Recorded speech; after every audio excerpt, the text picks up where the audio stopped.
The cold winter weather is coming, and the team at Peerless Boilers, they're ready to help you prepare for this season. It's time to make sure your home is nice and warm for the cold weather. Save loads of money on your fuel bill. Do it now before it's too late and you've got a mess on your hands. Start thinking about replacing your old beast of a boiler with a new high-efficiency Peerless Boiler. Go to peerlessboilers.com, pop in your zip code, and you'll find a dealer near you. Remember, Peerless Boilers, the world's best-built boilers, and proud sponsor of Sid and Friends in the Morning, live from Israel.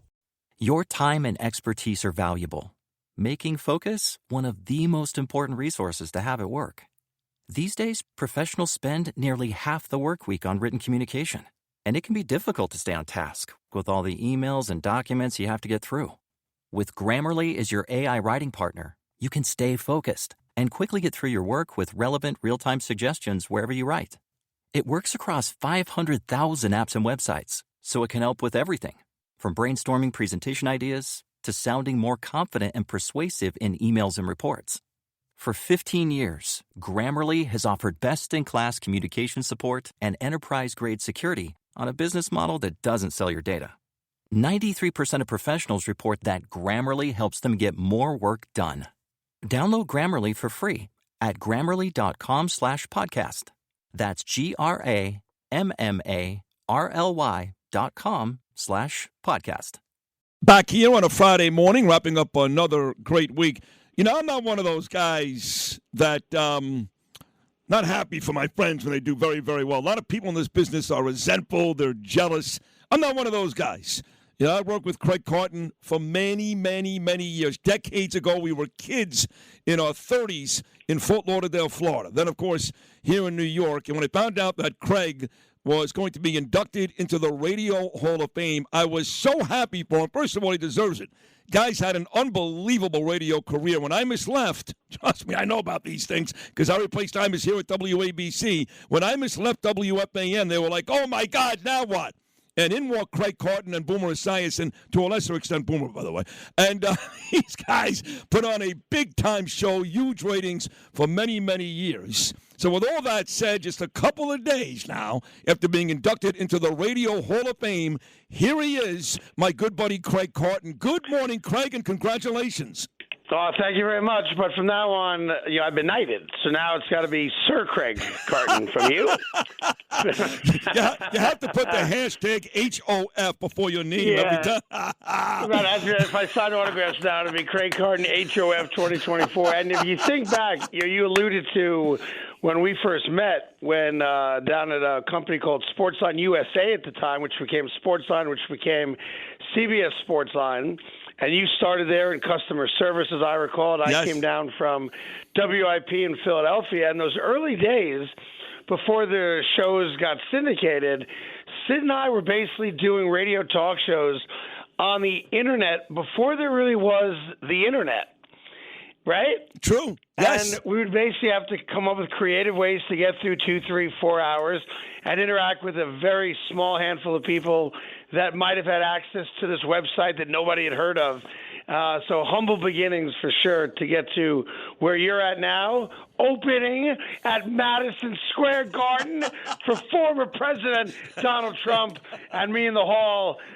Pretty amazing runs for sure. No question about it. You're right. Some of those, thank you for mentioning Sunday with Trump, but those days, some days we had 4 listeners, servicemen somewhere across the world, but it did get a little easier when Mike Levy and Sportsline started that superstar website, and here we were, Craig Carton, Sid Rosenberg, Scott Kaplan, literally talking to Michael Jordan, Keyshawn Johnson, Shaquille O'Neal. I mean, the real radio shows, they could never get those guys. You were getting Tiger Woods every 2 weeks, but nobody heard it. That was the issue.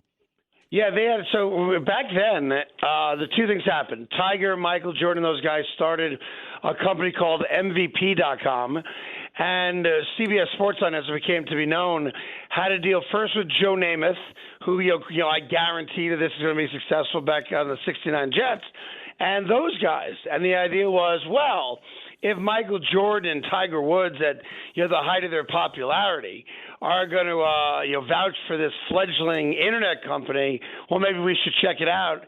And then what Levy did, which was really interesting, looking back on it, excuse me, no one knew what this internet thing was. And as he was barnstorming around the country to raise money for Sportsline, he knew that people understood radio. So part of the genius moves, among many, I'm sure, that he made, he would go into these fundraisers and he would log into Sportsline, and he would either put the drive on with you and Scott, or me and I think CJ South I was with at the time, I think, right? Yep. And he would play our audio. And that was his way of bridging the gap between we want to give you money, but we don't know what the internet is. And that was a genius move. And obviously, for a short period of time, that company did very well in the stock market. No, it did very, very well. Guys became I didn't get anything out of it, though, because that scumbag, Ross Levinson. So, quick story. So, I had a one-year contract when I went there from Philadelphia. In Philly, I was making $100,000.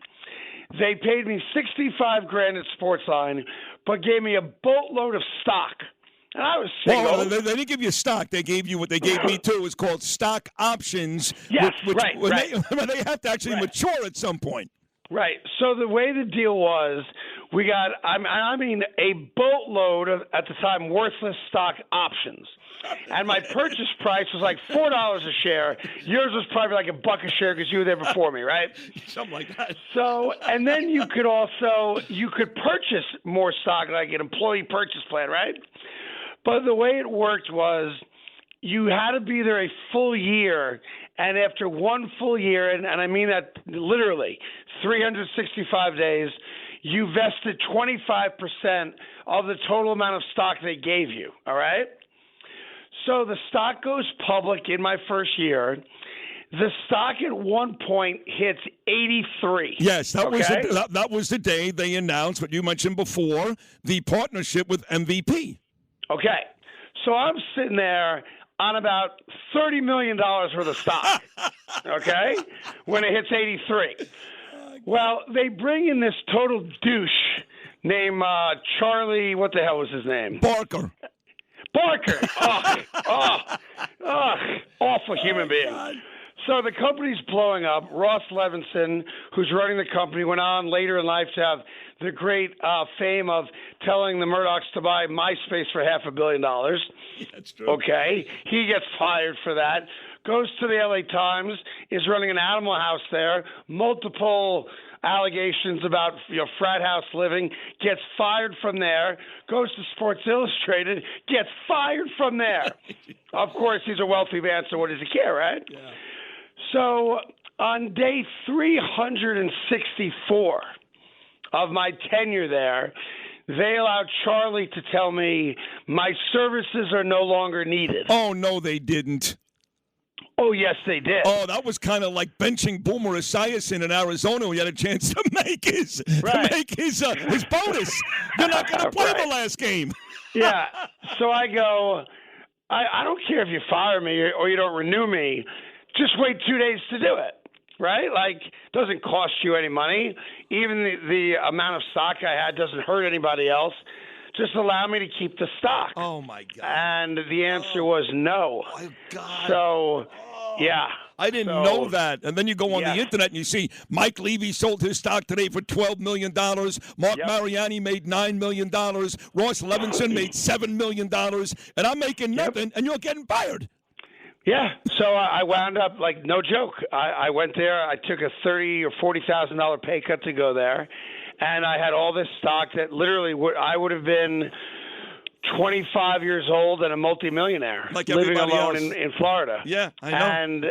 And no exaggeration, on my 364th day, wow, they came and pulled the plug. What a scumbag move. This is, now Radio Hall of Famer, and deservedly so, my good buddy Craig Carton. Of course, Craig hosts a tremendous television show on Fox Sports 1, Breakfast Ball with Schlereth and Parkins every day. So here you are. You get into the Radio Hall of Fame a couple of days ago, but the truth is, these days, you're a TV star. How does that work?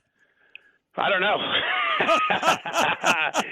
No, look, Fox, obviously, they're fans of mine at WFAN, and made me this great offer, ultimately to leave the fan, which, as you know, is not easy to do.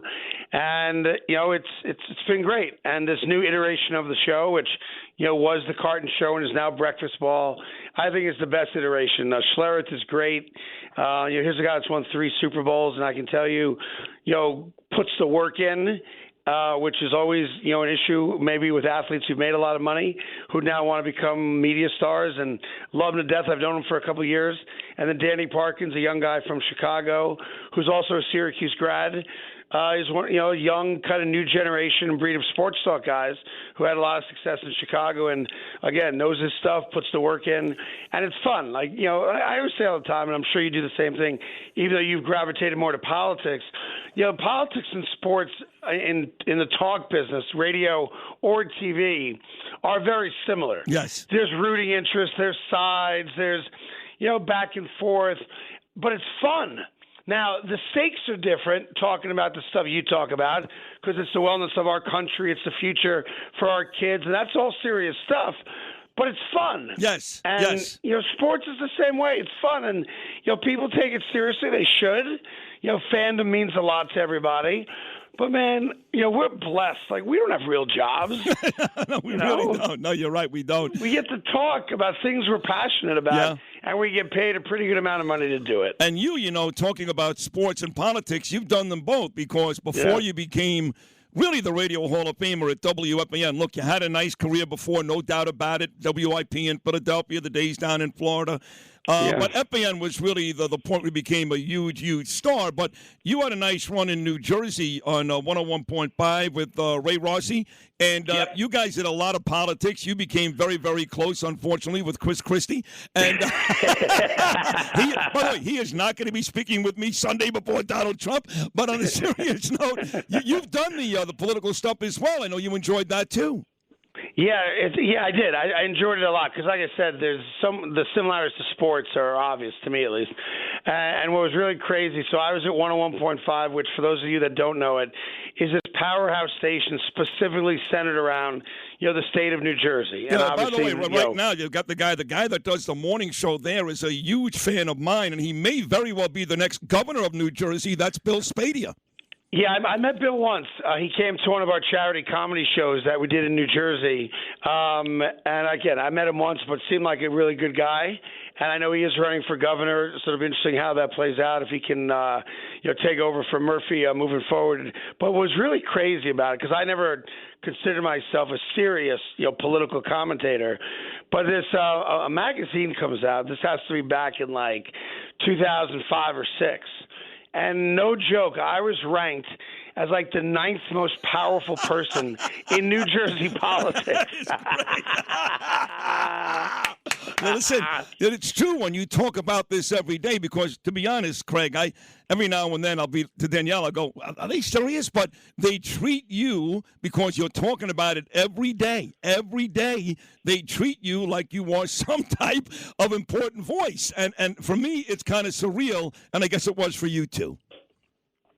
Yeah, the whole thing is surreal, because at the end of the day, doing what we do, we're putting on a show. We're showmen. And while the content is a little bit different, like I said, politics versus sports, at the end of the day, it's how we present it, right?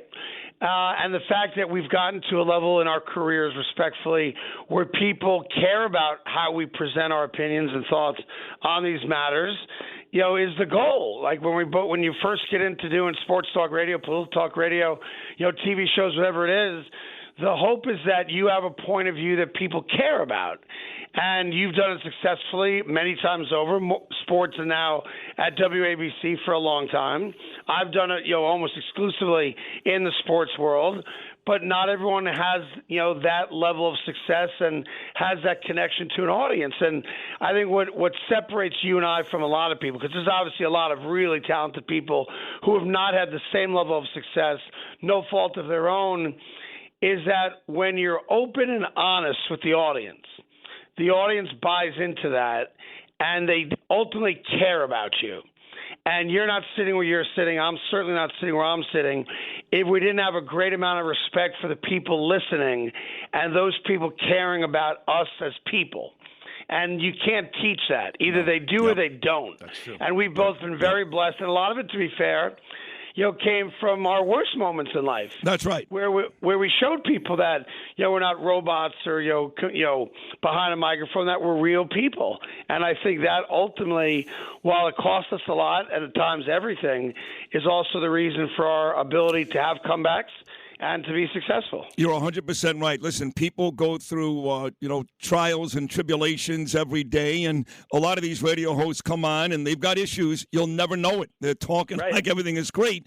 They know about the Craig Carton story. They know about my stories, all very, very public, and I think you're right. It's almost charming that, hey, these guys are big-time guys, but they're going through a lot of really, really hurtful personal stuff. Listen, I'd be remiss if I didn't talk sports with you. Everybody knows, of course, watching your TV show how much you love Aaron Rodgers and the New York Jets.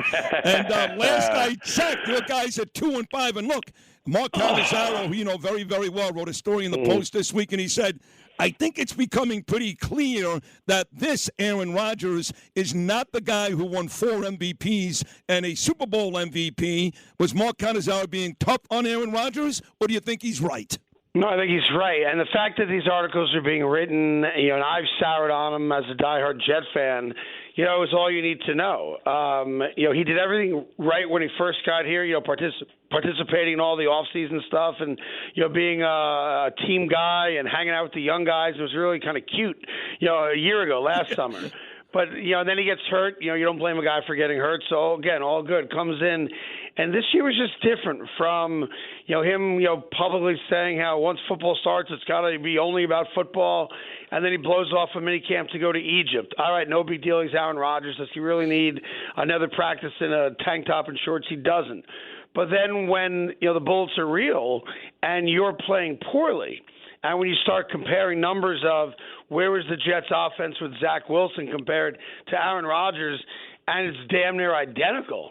And then when you look at a year ago with Zach Wilson, the Jets are 4-3 after 7, and with Aaron Rodgers, they're 2-5.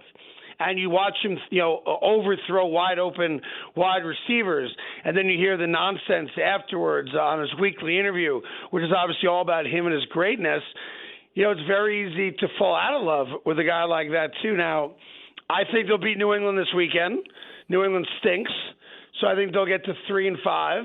I even think there's a chance they do better than that. But do I feel today like the New York Jets are a team that I thought 6 months ago could win a Super Bowl? Not even close. Yeah, no. Kansas City is still undefeated, and they picked up DeAndre Hopkins, and they've got the Raiders this week, so they're likely going to be 7-0. So in the final 60 seconds, Craigie, again, I couldn't be happier for you. I've known you for the better part of 25 years. You're a wonderful guy, a very talented guy. In the final 60 seconds, for folks who did not see your Hall of Fame speech, was it about family? Was it about friends? Was it about coworkers? What was it really all about? All of it. We're the names in front, so we get the credit. I go into the Hall of Fame. You're going to go into the Hall of Fame one day. You're the guy opening up for Trump. But the reality is that for you, without Danielle, your wife, me, without Kim, my wife, none of this exists, right? 100%. You talk about ride or die people. None of this exists without them, both on the air and off the air. They kept our families together. They made sure our kids knew right from wrong and have empathy for others. And as much as we get the accolades and they want to stay out of the limelight and they don't want to be photographed or seen or all that stuff, the reality is that neither one of us are – I'm not sure if I'm alive today, without my wife and my family. And you and I both have a patron saint in radio. First name Chris, don't need to give his last name, all good. I still believe you're not there without him. I'm not where I'm at without him. Agreed. And I said in my speech the other day, I don't know what he gets out of the relationship. I know what I've gotten out of it. I know you've gotten out of it. I don't know what we give back, to that one particular individual, but it's the old thing, it takes a village. Well, in our particular lives, because, we've done such stupid things and had so many self-inflicted wounds, if not for a very small select group of people, starting with our wives, none of this is possible. That is a perfect way to close out this conversation. He is Hall of Famer, Radio Hall of Famer, TV star. Don't miss Breakfast Ball every morning on Fox Sports 1. My dear friend, so proud of him, the great Craig Carton. Craig, have a great weekend, pal. Love you. Congratulations again. You too. Thanks. Last thing, I'm just wondering, you sold the Garden out, right? I sold it out, yeah. Good. They've actually changed it. It's now Sid Rosenberg featuring Donald Trump.